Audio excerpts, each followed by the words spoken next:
Hello again, everybody. Welcome to Good to Know Shreveport-Bossier. This is a podcast that showcases all the good things happening in our community. My name's Jeff Blindfor. Over here to my right, I guess your left, is my co-host, Paul Reeser, former president of the Reeser Group and Sonic Management Company, and a committee of 100 board member. Now, every week we're going to be focusing on economic development, community growth, other topics about initiatives having positive impacts on our community. We'll have new episodes every other Wednesday, and you can find Good to Know wherever you listen to podcasts. And you don't want to listen to just me and Paul, so we have a special guest as always. Paul, take the intro away. Absolutely. Lucky, fortunate to be able to get fantastic guests, Jeff. Yeah, despite your being here.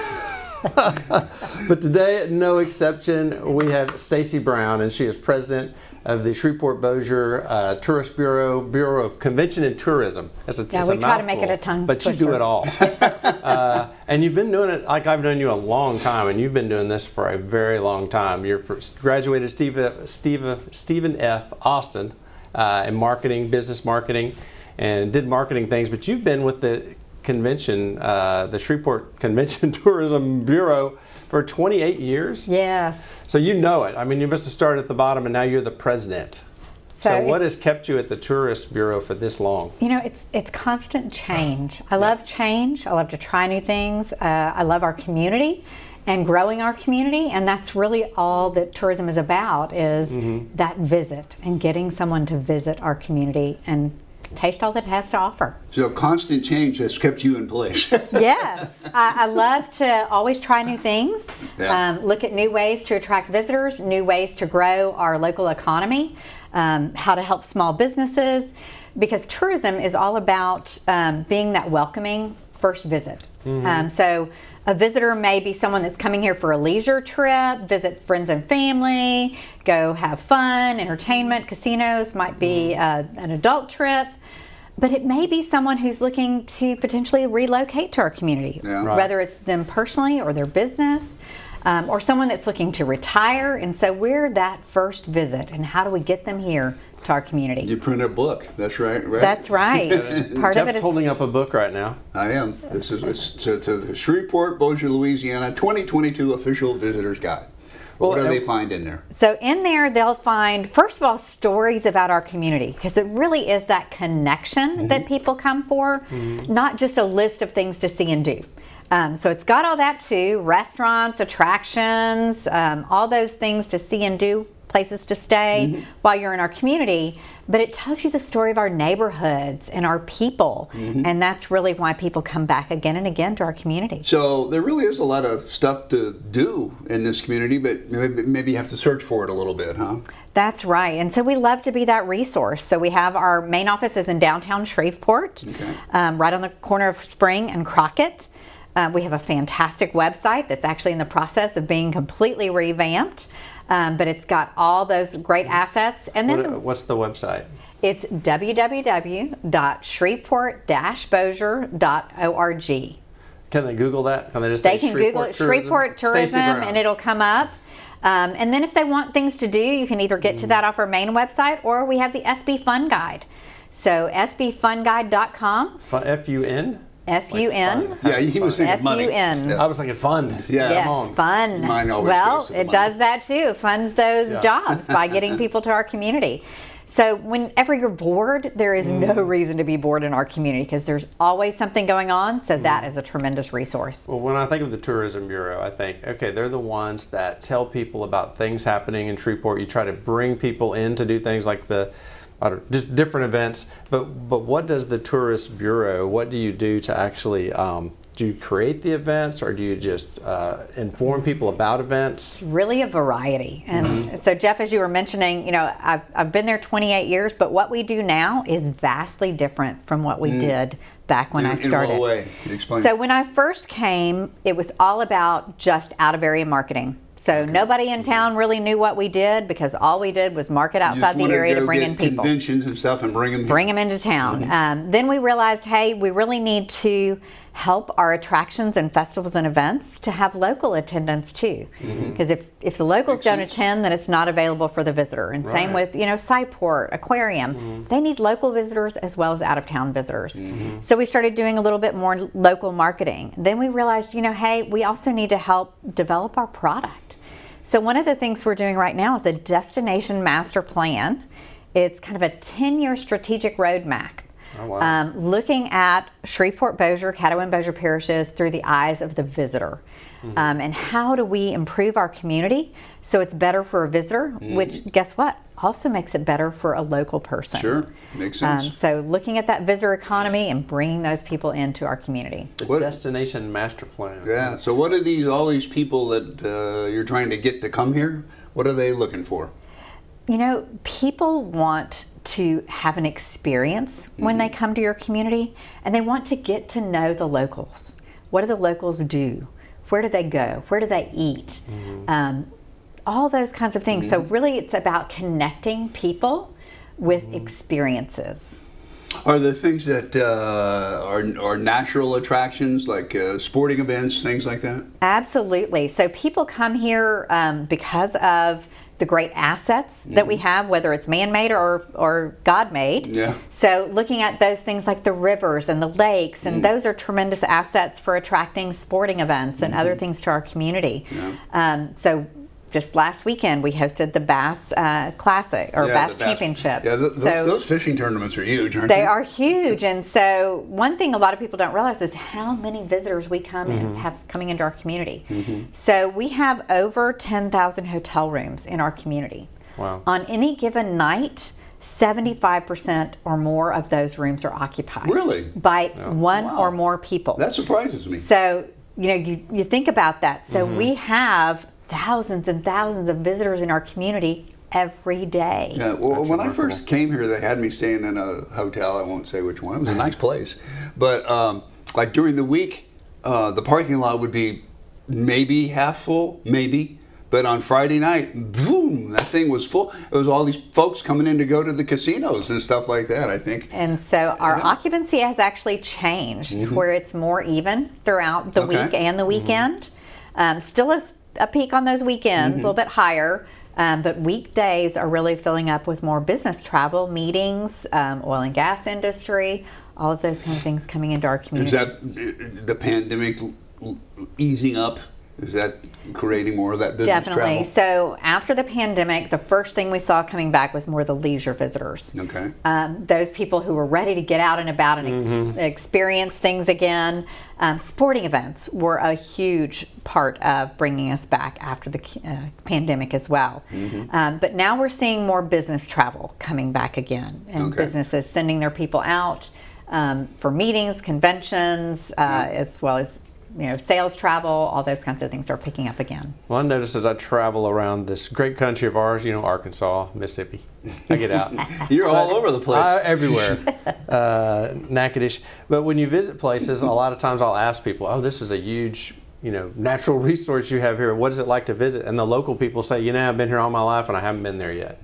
So I think that, and the same thing happens here. A lot of people locally, we don't go out and take the time to appreciate some of our local things. So what are some local sites that people can visit right here in town that we should be taking advantage of? Yeah, we have so many great attractions as well as events. So pretty much any weekend you can find a festival or event going on somewhere in our town, in our communities, because don't forget the rural areas as well. Just last weekend we had the Heritage and Harvest Tour out in North Caddo Parish. They had the Sunflower Trail earlier this year, so lots of things to do. Boomer Bust Byway is a loop around Highway 3049 and Highway 1 up to Highway 2 and goes across Caddo, Bossier, Webster, and Claiborne parishes. Another great way to get out and experience. So how many gas station burgers have you guys eaten? Gas station burgers? Yes. That's actually one of my, I don't do that. Oh, we've got some great ones. Really? In some kind of hole-in-the-wall places that you're kind of like from the outside, not sure about that. But you go in So and they're fabulous. These are some niche activities you're talking about, or niche. Is it niche or niche, Jeff? I say niche. Niche. Niche. And you say Then I'll niche, say niche. so That's right. So you can say it incorrectly. But they can go to the Tourism Bureau and they can find out all these Absolutely, local find out things. all the things that are happening depending on your interests. There are events all the time that have become annual here. You've got GeekCon, Film Fest. GeekCon, Oh, I'm into absolutely. that. The Film Fest Film now has prize turned is into coming a up film prize. starting this weekend, going through next weekend. It's a music prize, a food prize, a music prize, Fashion You've got prize. the Revel fashion prize. So really, if a person wants to get involved, there is so much going on around here. There really is, and lots of great volunteer opportunities too. Yep. So all these festivals and events couldn't exist without volunteers. So they are really important to our community and to growing our economy. How have you seen GeekCon grow? I'm into that. I'm Yes. a comic book guy, so it started in 2015, I think. I think so. And it's gotten to be pretty big. I mean, for Shreveport, it's a heck of a good Comic-Con. It has, and what's funny is sometimes we're working so far ahead, and Yeah. then all of a sudden you're driving downtown, and you're like, wait a minute, what did I just see? Yeah. And you realize, oh, that's right, it's GeekCon weekend. Yeah, and you see so it's people in great. Spider-Man suits. Exactly. Well, Describe Green GeekCon Lantern. for those Around. that aren't as worldly as Jeff to understand.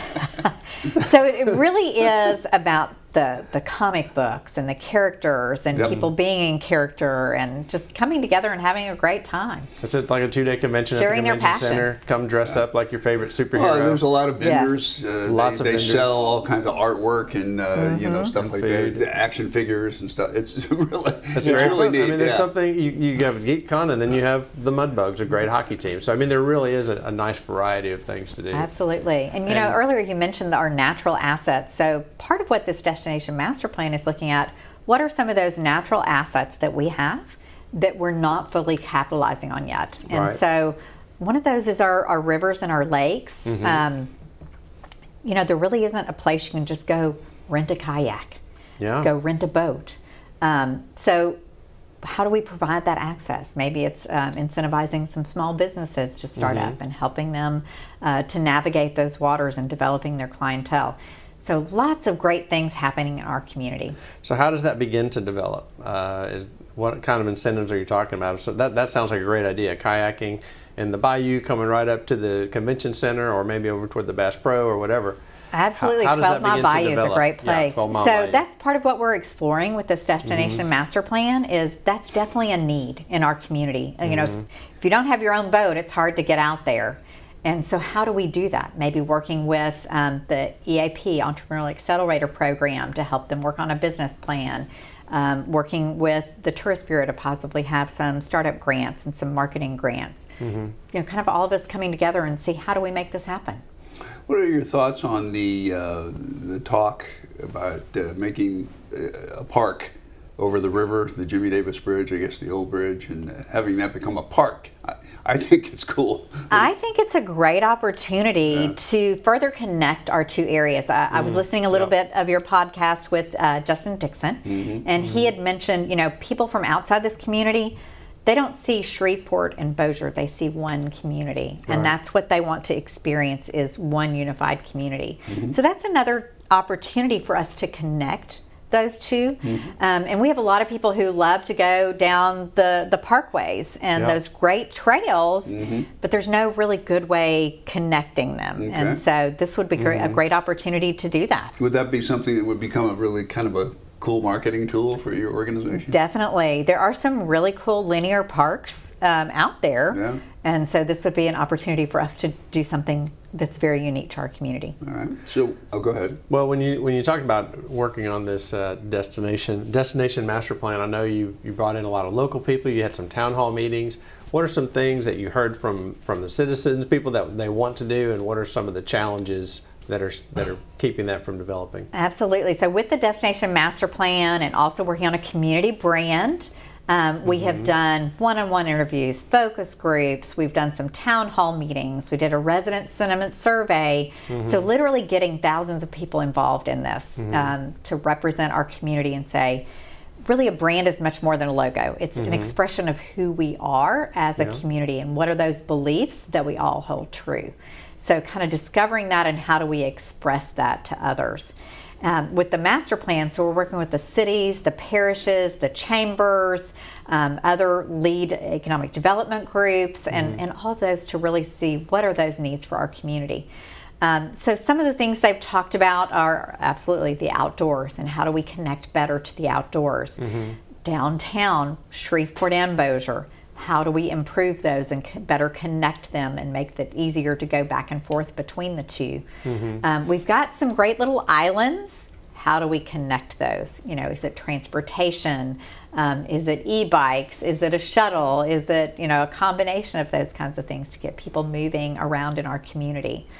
So there's a number of things that we're looking at for the future. Are you still in the development phase of that, or do you have Still in like the an development idea phase. We're about to unveil anything, or do you have any? We'll actually be unveiling the plan in February of next year. So it takes a while to get all this input and then to kind of look again and say, who have we not heard from? You know, who else needs to be represented in this? And kind of going, okay, here's another focus group we need to have. Like right now we're working on setting up a nonprofit focus group. Because that's an area we hadn't fully explored. And so speaking of focus groups, I'm going to pivot for just a little bit. Yes. You said part of your background was working for the AC Nielsen Company? That's right. So that's the guys that do all the TV ratings. Your Nielsen ratings. Yeah. So talk to us a little bit about that background. And I didn't really work on the TV rating side. Okay. It was more of the research side that kind of helped those advertisers to know who was their audience and how to best target them. I got you. So that was a number of years ago. And I've always been things skeptical. have changed. I've always been skeptical of them, but you say they were accurate. They had a lot of research and data behind that. Okay. They absolutely I'll take did. your word for it. Just because your shows were always canceled, Jeff. Yeah. But I kept getting a new one, so what does that say? There you go. No, not the ones you were in. How about the ones you liked? Okay, going down the wrong direction. That's nothing new for you, but go, keep going. No, please. But that is exciting. I'm looking forward. That will be February 2023. I'll hold you to it. The exact date. It's going to be there. It's exciting. No. So when you reach out to groups, I assume you reach out to them, or do they reach out to you? How does this work when somebody says, "I'm looking for a place to hold my ice skating show or whatever"? It's both. So we go to trade shows, we do advertisements in trade publications. One of the best tools is bringing people in here. You can meet someone at a trade show for a number of years, you bring them into our community and they're like, I had no idea. And you're like, I've talked to you about it, I've shown you pictures, I've given you video. But it's the essence of our community. It's that friendliness that people, you just can't tell people about the friendliness of our community. And the truly warm welcome that our local people give to visitors. And that is really a key to why they come.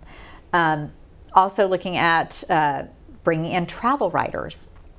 Oh yeah, makes sense. That's a key to our market as well. So What's coming that? up, Travel writers? travel writers. So early next year. This is a new concept for Paul, so I have to explain. Start at A.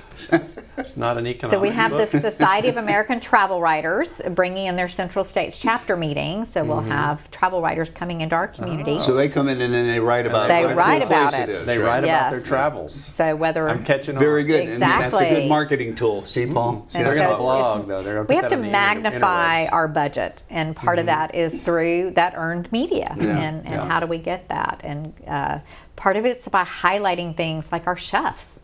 So we've got 2 of our local chefs are headed out of town soon to go to various events. One is participating in the St. Francisville Food and Wine Fest. Okay. And so that's a local chef who's going to be garnering goodwill towards our community, showing off his culinary skills. And that's Who's the local chef? Chef Anthony Fallon with Fat Calf Brasserie. Didn't he win the cooking show? He has won a number of awards. Yeah. And then we also have Tootie Morrison, who is going with us actually to a special media event in the Atlanta area, really featuring Shreveport-Bossier and chefs in our area and the great food that we have. And she's another one that's won food prize a number of times. Whereabouts in Atlanta, do you know? I'm sorry, I said that wrong. It's Charlotte, North Carolina. Charlotte, it was in okay. Atlanta now it's coming We into Charlotte. almost had it, Jeff. Well, yes, yeah, yeah. sorry. Jeff has Charlotte. connections. The whole world is one big- connection away from Yes. Jeff Bimefore. And if you go to Atlanta, you're definitely Yeah. in his neighborhood. In the right one, yes. So, how big of a, I don't even know what the word is, draw, connection to the rest of the world is this culinary scene? Because it seems to be huge. It is huge. So one of our most popular guides is our Eat Here guide, where we feature different types of local food in our community. So we did one that was a burger trail. Okay. And we Not at kinda gas took you through stations, though, right? Some are at gas stations. Okay. Some of the best burgers you'll Okay. find are at gas I'm stations. gonna take your word on it. especially in the rural areas. Okay. And so getting out and about our community. So often we tend to get in our little rut of, Yep. this is where I go That's true. That is Sunday true. after church, Right. and this is, so you kind of get in your rut. So this is a great opportunity to pull out the guide and say, where have I not been? What Yeah. are some of these great restaurants I need to I'm going to need your experience? guide because I'm gonna in do that that. rut. I really am. Absolutely. We say that all the time. It's like, let's go to see Stacy Brown and get a list of all the things we haven't done and go do some of these things. Yeah. Because there's a lot of them. Yes. I'm going to the food prize this year. Are ya? Into that? Oh my gosh, that is You gotta so much bring me fun. something back because I won't be there. I'll bring you back a hamburger from a gas station on the way back. There we go. But there's so many things to do, and it's exciting. So, what are some things that you're excited about that we forgot to ask you about? That you're like, these guys, they should have asked me. There is about so much that. happening in our community. Again, sbfunguide.com, great resource. So film prize, state fair, moving all into the holidays with Rockets Over the Red. Then coming up very quickly is Mardi Gras. So just event after event after event. So great place to go, great resource. And if you're an event planner, put it on the fun guide. You scroll down to the bottom. At the bottom there's a little thing, submit an event. It's free. It doesn't have to be an event that's free to the public. It can be something you charge for, but it has to be of interest to a visitor and a person to visit. So it can't be a closed event that's only my members. Me and Jeff's but something birthday they party is can buy. not going to make it. Yeah, well, Maybe mine. yours not. will. Yours Yeah. won't. Could be Green one of the top Lantern 10. So those are definitely some of the great things. There's never a dull moment in Shreveport-Bossier. So if you're bored, it's your own fault. That's probably true. Yeah, I'll like I'll that. take the blame for that. So I'm going to pivot back again. I know I may sound like a broken record like here, it. but how important are the sporting events? I mean, you mentioned the Bassmasters thing, which is it's huge. It blows me away that those things are so big, but they are. But like this past summer, there was the big volleyball That's tournament where right. the national team came in, and they've been here before, so they must like coming back. Do the sports events, are they a huge part of your calendar and getting things in here? Sports are a huge part of our calendar. Okay. Every year we facilitate about 150 to 200 different sporting Really? events that Wow. we work with That's in some fantastic. form or Wow. fashion. So some events, it's helping them find their hotel rooms and their space for their event to take place. And some of them we've paid a bid fee, we've brought them in, such as with USA Volleyball. So one of the important things to remember is variety. Yeah. And making sure that you're bringing in a variety of types and sizes of events. One of the things we want to do is make sure that our local people also have the opportunity to have their kids play here. So coming up in February, we're bringing the state wrestling tournament back. So back in the day, my son had the opportunity to wrestle his senior year here at the Brookshire Grocery Arena. Those have are that big. opportunity again. Those high school wrestling tournaments are gigantic. Absolutely phenomenal. And our facility is absolutely the best place in the state for that to be hosted. So trying to bring in that variety. Coming up in the next few weeks, we have several, we're going to the dogs in October and November. So we have a Super Retriever series, a Total Dog Invitational. And so some of that's indoors at the convention center, some of it's outdoors at the Louisiana Boardwalk, and still more of it's outdoors in a vast hunting area. So it's kind of like the National Kennel Show, but it's for sporting dogs. Absolutely. So we've got That's professional awesome. dogs coming Yeah. into our community. I think we covered some of that last year on the news. That Yes. was cool. That was neat. Well, So- just keep listing some things. What's the biggest draw every year? What brings in the most people to our area, do you think? So we hadn't even mentioned Independence Bowl yet. Well, there you so go. Independence Bowl We has should talk about sportings. not only the teams and the fans that come in for the bowl, they also have a huge audience on television. Right. So it gives us an opportunity to really showcase our community to a whole different audience. So getting them to watch it on television may get them to come as a visitor, or getting them to come in for a football game to a community that they'd never thought to visit before. Yeah. They have a great experience, they want to come back.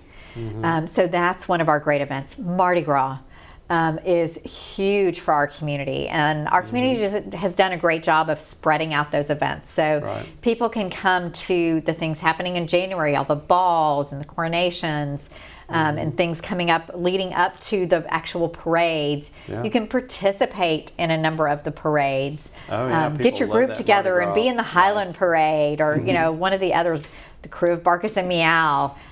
You know, you just don't want to miss those parades, whether it's as a participant in the parade or a spectator.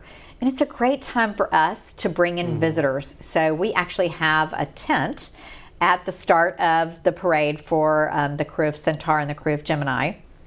And we bring in group tours, we bring in meeting planners and travel writers. And so it's a great opportunity to showcase what we have to offer to these groups. I believe our sports guy here, Alec Anderson, was and his wife were the royalty for Barkus and Meow a year ago, maybe? I'm not sure. But they have like a dozen dogs. So they're huge animal folks. So speaking of pet parades, so during the Total Dog Invitational, or during the dock diving portion that's going to be at the Louisiana Boardwalk, there's going to be a pet parade and a pet palooza. So you can bring your own pet to mix and mingle with the pros. Oh yeah, the pro dogs. Yeah. Get those little mutts out of here. Yes. Photo ops, a lot of puppy selfies. That is pretty cool. Absolutely. So, what's the next big thing on your calendar? So, coming up this weekend is, we mentioned it earlier, the prizes, Prize Fest. So, this was something that started a number of years ago. There were several of us meeting at our office at the Convention and Tourist Bureau and film industry, and we brought in Gregory Kallenberg, and said, you know what, we would love to have a film festival. And he's like, film festivals are a dime a dozen. Let me think on that and I'll come back. And so he came back to us and he said, I've got a better idea. Let's do a film prize where people have to come into our community, film, then they have to bring their family and friends in to vote for them when we have the contest. So this is really economic development. And we were like, that's it. And so if you know Gregory, he's a guest. His energy level, a guest on our program. Is amazing. And so he's not satisfied with just film prize. He's got to do music prize, and then food prize, comedy and fashion prize, and comedy prize, and biz prize. And so constantly, Film Prize Junior, and getting more and more of the community involved. Which is a great way for us to market our own podcast a little bit. We've had Gregory Kallenberg on here. He was a fantastic guest. And you'll want to go back and check out that podcast, finding out all about how it developed. He told the exact same story. I was interested to hear how if you were going to take credit for it. No. But he said, no, there's a dime a dozen. And what a great way to get people involved, because when people have a chance to vote themselves on who wins the prize, it makes it exciting. I love it. It's every year, and it's gotten bigger and bigger. They'll have 5,000 people out there. It's always something different. You mentioned the events like the Eye Bowl, some other events, but do you guys get involved and you talked about what am I trying to say here? Spotlighting the community to other people that may not have seen it or had a chance to look at it. Do you get involved in creating promotional videos, these community how-to videos that Mike played during the Eye Bowl? So we do a number of things to help promote the Eye Bowl, and they do a tremendous job of adding the ancillary events. And so part of our job is to help highlight that, so that visitors coming into the community know, hey, this is more than just a one-night game. There are other ancillary events, so I need to come in early. And what we also find too is that Monday after the game, we'll usually have people coming in our office saying, hey, I didn't realize there was so much to do here. I want to extend my stay. Nice. So it's a great way to, like you said, bring people into the community, highlight the different things to see and do, and keep them here longer. I always enjoy those things during bowl games. You know, they do a little 1-minute promotional video for whatever city they're in. I think that's kind of neat. You get to see the other cities around the country. Yes. And so ESPN actually produces a lot of those. They do them themselves? Yes. Okay. You guys help? Yeah, some of it we do. We provide a lot of B-roll oftentimes, but they actually, I think the one you're referring to is one they actually do. B-roll is a technical television term, just so you know. It's just like A-roll, but like a little Except later. it's B, But better. That's right, Actually, you know what? Anyway, oh man, this is exciting. I get excited when we have someone like you that comes on that's so invested in Shreveport. I mean, you've been a long time, fan and advocate for Shreveport, and now I really understand why. As this podcast, we've met more and more folks that are so involved in the economic development, and you bringing folks to town. This is good stuff, Jeff. So when people come and they leave, like you said, they want to extend their stay. You get a lot of that, or when people leave here, they have a different perspective of Shreveport-Bossier? They certainly do. And so one thing that is a challenge we've got to overcome, and this was addressed in the Destination Master Plan and branding process as well, is that we tend to be the local people down in our community. And there, we have so many reasons to love Shreveport-Bossier. I've grown up in Dallas, overseas, have lived in a number of places. Shreveport-Bossier is a fabulous community. I choose to live here. And the sad thing is I love it more than some of the people who grew up here. Yeah. And so trying to change that mindset and, like you said, get them out and about to the things that they haven't done in their own community. Yeah. Because what do? We tend to work while we're here, and go away to play. So let's change that model a little bit. Let's go and play right here in our backyard. Yeah, that's right. Did not work at all. I grew up in St. Louis. Take advantage of the local things. Exactly. Louis, I grew up in St. Louis, pretty big city. I mean, it's changed a lot from when I was a kid. But I would always hear, and I was too young to really pay much attention to it, but I would hear people say, there's nothing to do here. I mean, that's a big city. There's tons of things to do in St. Louis. But you hear that same thing everywhere you go, right? You do. Yeah. And it's largely because we get caught up in our lives and we tend to not play. And we find what we focus on. So hopefully our Good to Know podcast is going to help people start to focus on some of the good things. Yeah. Exactly. So before we leave, just tell us one more time how folks can get in touch with you, with your website or phone number. Our website is www.shreveport-bossier.org, O-R-G, or sbfunguide.com to find out what there is to see and do. Or just drop by the office. Where are you located? We're right at the corner of Spring and Crockett. Downtown. Downtown. All right, very good. Thank you, Stacy. Awesome. Thank you. Appreciate that. Stacy Brown, our special guest today. Thank you for joining us for this podcast of Good to Know Shreveport-Bossier, brought to you by the Committee of 100 and KTBS TV. Remember, tell all your friends and colleagues about this podcast. We have new content every other Wednesday. And for more information, you can check us out at goodtoknowsb.com. So have a great day. Continue to make Shreveport-Bossier the best it can be. And as always, this is Good to Know. Have a good one, everybody.